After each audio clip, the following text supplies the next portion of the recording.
Todo jogo é diferente se jogado no Brasil. Por aqui já foi muito difícil comprar consoles e cartuchos. Por isso, locadoras como essa aqui se espalharam por todo o país na virada dos anos 80 para os anos 90. Em lugares assim, você pagava por hora para jogar. Esse era o jeito brasileiro de jogar videogame. Na medida em que ter o próprio console e os próprios jogos foi ficando mais fácil, esses lugares foram perdendo a função. E contra todas as expectativas, o grande inimigo das locadoras de videogame foi justamente um videogame. Esse console aqui é um dos mais importantes e bem-sucedidos em toda a história do entretenimento eletrônico, mas ele só existe graças a duas decisões muito estúpidas da Nintendo e da Sega. As duas empresas que dividiam o mercado de games até a chegada do PlayStation, na metade dos anos 90. O fato é que tanto a Sega quanto a Nintendo tiveram a chance de ser donas de parte dessa marca, só que as duas deixaram a chance passar. A Nintendo firmou uma parceria com a Sony ainda em 1988. Dessa parceria saiu o chip de som do Super Nintendo. A mesma parceria também incluía o desenvolvimento de uma plataforma que rodasse cartuchos e CDs. Essa plataforma se chamaria Nintendo PlayStation. Ela foi desenvolvida dentro de uma divisão da Sony chamada Interactive Entertainment. Essa divisão era presidida por um cara chamado Olaf Olafsson. O anúncio do Nintendo PlayStation deveria ter acontecido na Consumer Electronics Show de 1991. Mas o que aconteceu na feira daquele ano pegou os executivos da Sony de surpresa. Ao invés de anunciar a parceria com a Sony, a Nintendo anunciou uma outra parceria, quase nos mesmos termos, com a Philips. No acordo, ficava estabelecido que a Philips poderia usar as propriedades intelectuais da Nintendo e, em troca disso, desenvolveria para o Super NES um periférico capaz de rodar jogos em CD. Esse periférico nunca existiu, mas a Philips desenvolveu um sistema próprio chamado CDI e chegou a usar os personagens da Nintendo. Comercialmente, o sistema da Philips nunca foi para frente e hoje só é lembrado como uma piada. When you kill him, you get these amusing cutscenes. You've killed me! Good. Good! You killed me! Good! Gotta calm down.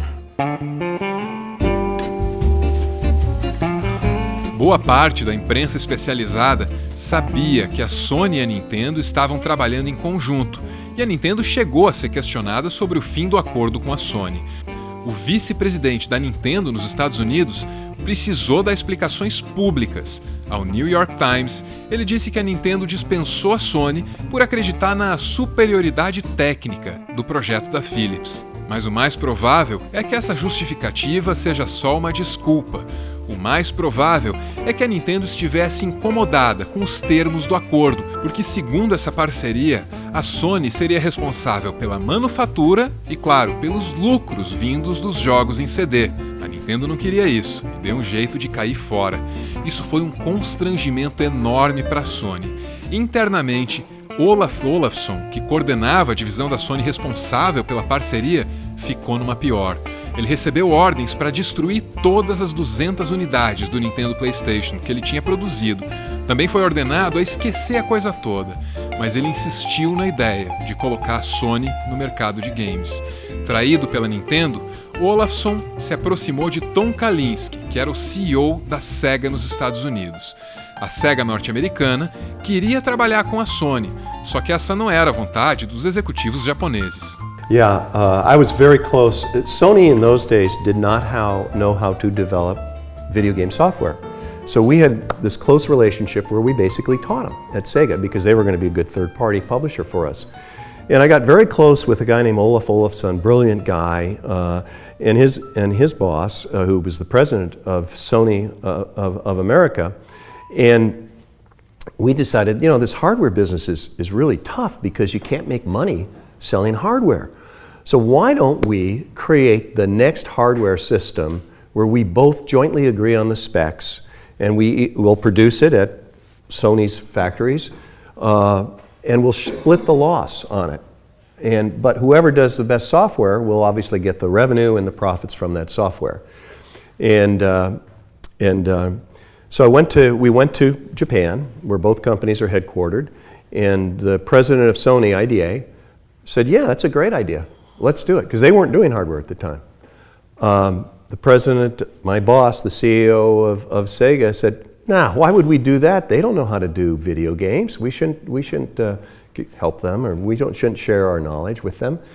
And that, to me, was absolutely idiotic, because clearly we did know how to do video games better than Sony did in those days. And to have one hardware system out there that was the Sony-Sega system, we would have absolutely buried Nintendo and Microsoft, who we knew was coming out with a system. So I think it was just a very, very dumb decision. Traída pela Nintendo e rejeitada pela Sega, a Sony tinha duas opções: desistir dos videogames para sempre ou entrar no mercado sozinha. Quando Olaf Olafsson anunciou o PlayStation para o mundo, já havia muitas evidências do que aconteceria nos próximos anos com a Nintendo e com a Sega. Porque ninguém duvidava que a Sony pudesse entregar um hardware bom e barato. A dúvida era a respeito do software. Havia muita desconfiança sobre a qualidade, a quantidade e a variedade dos jogos que estariam disponíveis no PlayStation. Só que depois da apresentação de Olafsson, toda essa desconfiança desapareceu. Behind PlayStation Entertainment now encompasses more than 400 publishers and developers worldwide. And today, as we speak, all of these forces already are producing a new standard in interactive entertainment.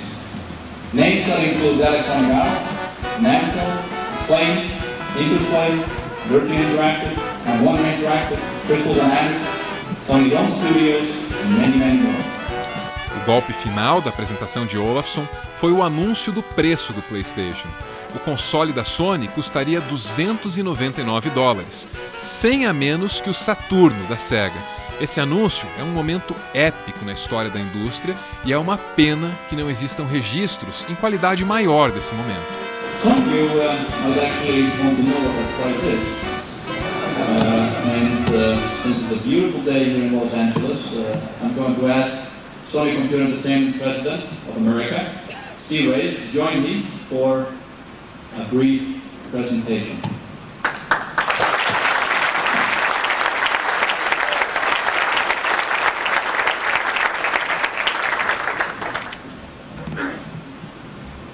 $299.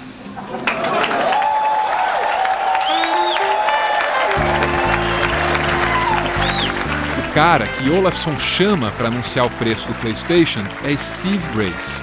Ele dirigiu o marketing da Sega norte-americana e foi um dos criadores de uma das campanhas mais agressivas da história da publicidade.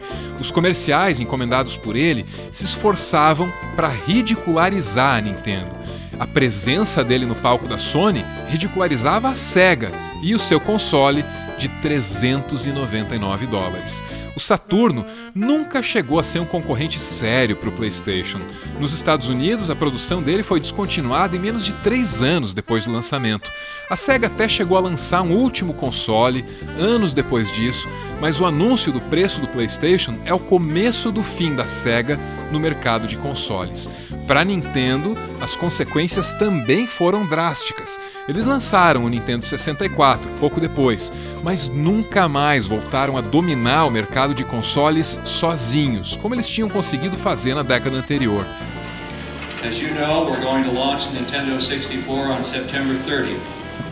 And we've taken our time with this product for a very simple reason. We wanted to get it right. We wanted this system, the hardware and the software, to be a quantum leap above anything out there. Todos os números colocavam o PlayStation muito acima do Nintendo 64. O primeiro vendeu 100 milhões de unidades. O segundo vendeu 32 milhões, o que é menos que o Super Nintendo na geração anterior. Mais de 2.500 jogos foram lançados para o PlayStation. só 296 jogos foram lançados para o Nintendo 64. O que não dá para negar é que no meio desses 296 estão jogos muito bons, porque a Nintendo sempre foi melhor fazendo software do que gerenciando acordos industriais. Ocarina of Time é a prova de uma competência e é o produto de muitas decisões acertadas. O Nintendo PlayStation é o contrário de tudo isso. Durante muito tempo, a existência desse aparelho foi tida como uma teoria da conspiração. E essa teoria começou a se provar verdadeira só em 2010.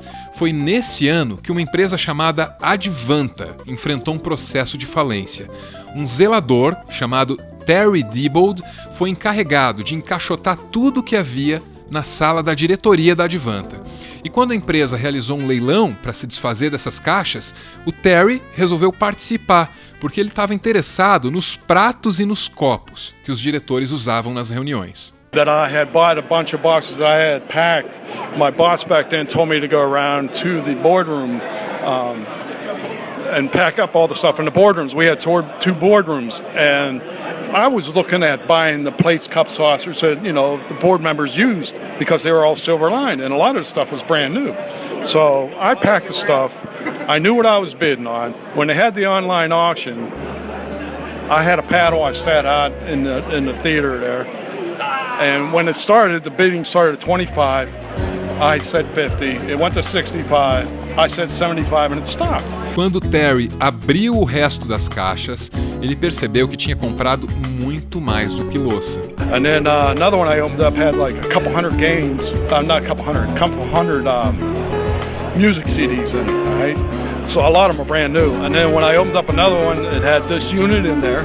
And then it had actually about 30, 40 games, but none of the games are for this unit. And some of them are for like UK, PAL, so, and the games are like from back in the early 90s. And they're brand new, some of them still in cellophane.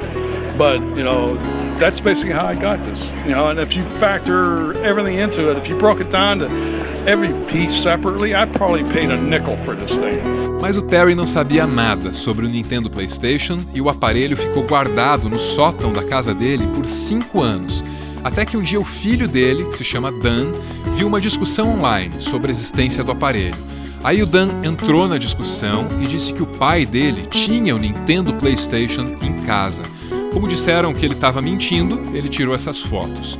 E como continuaram dizendo que ele estava mentindo, ele gravou esse vídeo. Not fake, not made by some Russian dude. We out here. It's a cartridge, real cartridge. Here's what it says. It says October 6, 1992, and some Japanese writing. Sorry for the shitty camera work. You can see in there, I don't know. This is the back here. What's up, guys? User Daniel Diebold and Analog Boy on Reddit, if you were on there. Here is the Sony Nintendo Super Disc. No power cables. Don't want to fuck it up, so we're not just going to start sticking random power cables in there.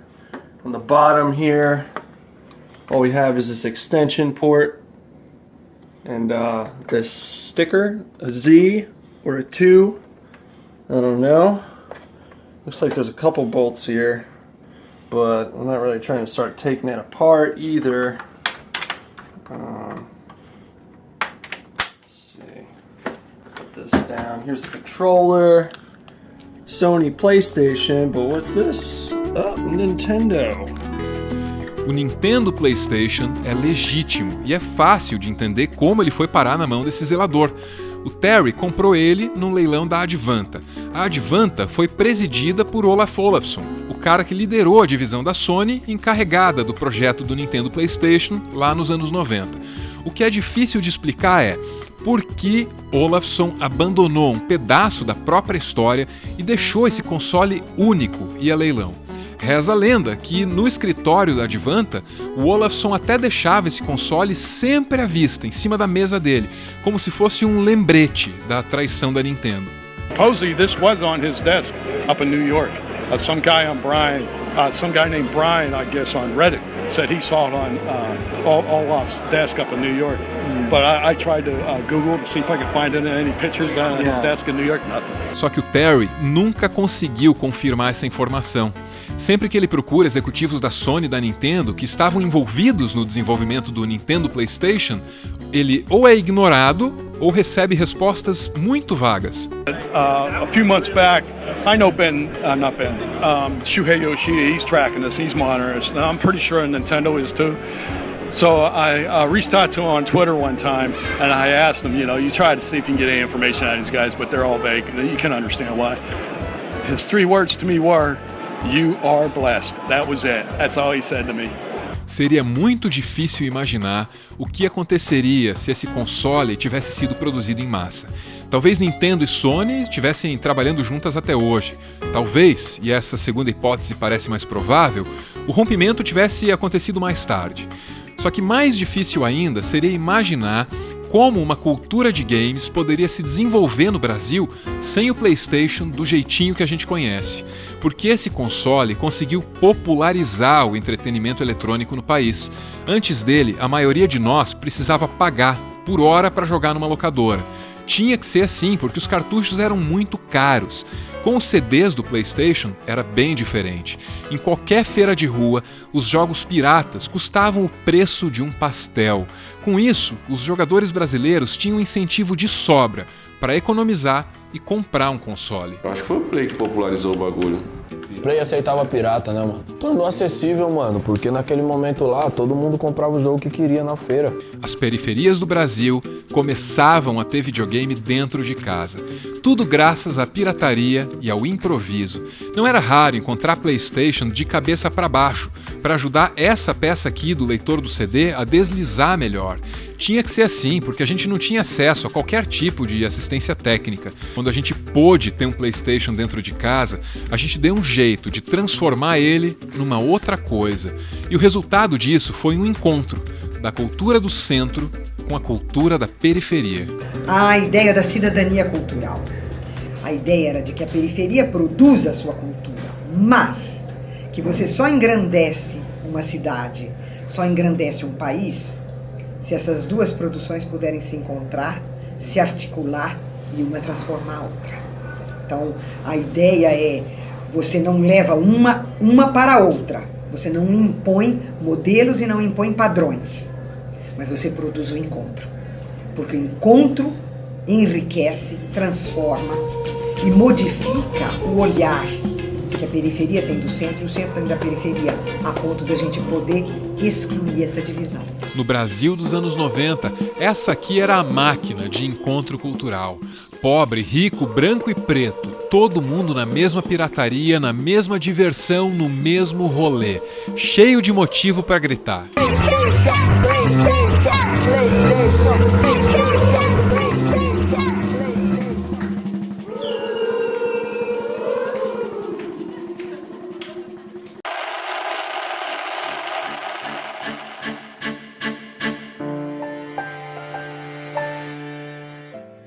Muito obrigada por ver esse vídeo até o final. Jogado no Brasil é uma série. Isso aqui dá um trabalho danado. A gente fez um episódio sobre o Nintendinho, a gente fez outro sobre o Mega Drive e agora esse, sobre o PlayStation.